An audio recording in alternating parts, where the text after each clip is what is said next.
एक समय की बात है, भगवान गौतम बुद्ध एक गांव में धर्म सभा को संबोधित कर रहे थे। लोग अपनी विभिन्न परेशानियों को लेकर उनके पास जाते और उसका हल लेकर खुशी खुशी वहां से लौटते। उसी गांव के सड़क के किनारे एक गरीब व्यक्ति बैठा रहता तथा महात्मा बुद्ध के उपदेश शिविर में आने जाने वाले लोगों को बड़े ध्यान से देखता। उसे बड़ा आश्चर्य होता कि लोग अंदर तो बड़े दुखी चेहरे लेकर जाते हैं, लेकिन जब वापस आते हैं तो बड़े खुश और प्रसन्न दिखाई देते हैं। उस गरीब को लगा कि क्यों न वो भी अपनी समस्या को भगवान के समक्ष रखे। मन में यह विचार लिए वह भी महात्मा बुद्ध के पास पहुंचा। लोग पंक्तिबद्ध खड़े होकर अपनी समस्या को बता रहे थे। जब उसकी बारी आई तो उसने सबसे पहले महात्मा बुद्ध को प्रणाम किया और फिर कहा, भगवान, इस गांव में लगभग सभी लोग खुश और समृद्ध हैं, फिर मैं ही क्यों गरीब हूँ। इस पर उन्होंने मुस्कुराते हुए कहा, तुम गरीब और निर्धन इसलिए हो क्योंकि तुमने आज तक किसी को कुछ दिया ही नहीं।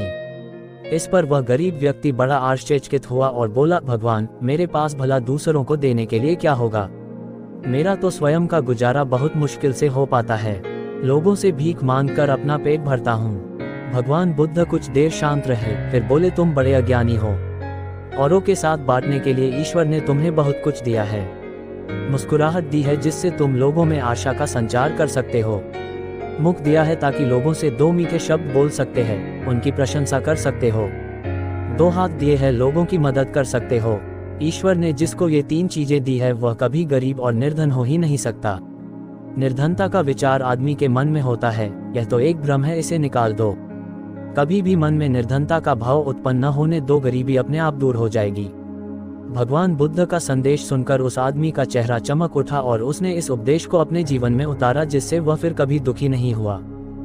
खुशियां हमेशा बांटने से बढ़ती हैं। जैसे कि एक जलते हुए दिए से हजारों दीपक रोशन किए जा सकते हैं, फिर भी उस दिए की रोशनी कम नहीं होती।